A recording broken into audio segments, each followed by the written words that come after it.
The power of an apology.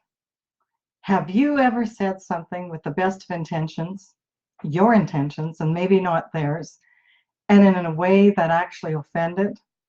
Oh boy, I fall into this trap all the time with my two supportive personality. I discover something that I think is beneficial with someone and I want to share it with them. So I learned this health tip and I wanted to share it with a friend of mine. And so instead of starting a conversation with telling her about it and telling her what I was up to and if she was interested in hearing more, I just blurted it out. It might be beneficial for her very directly.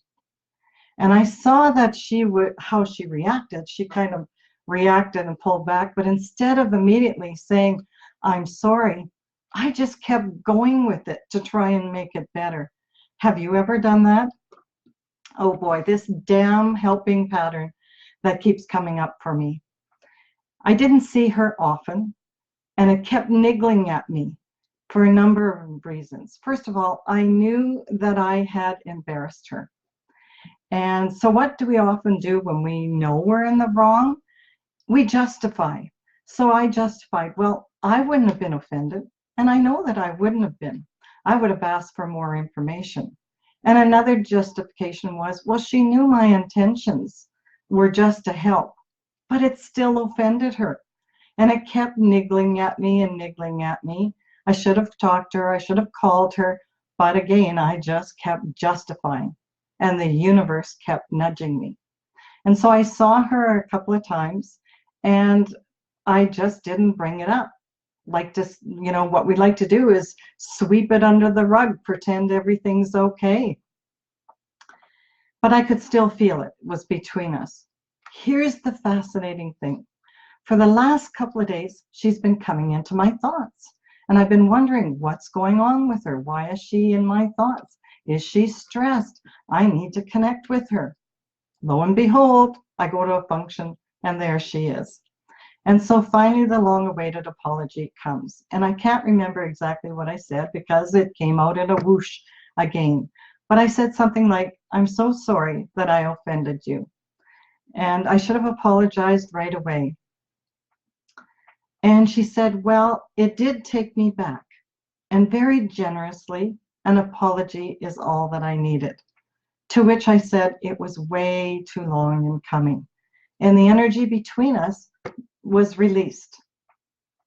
Dang, there's just so much wrapped up in an apology. It's owning our own stuff. This repeating pattern for me of giving unsolicited advice is an ongoing issue. But I know why that is. I learned my personality. And the reason for this pattern, as a child, I came to believe that my value was in helping.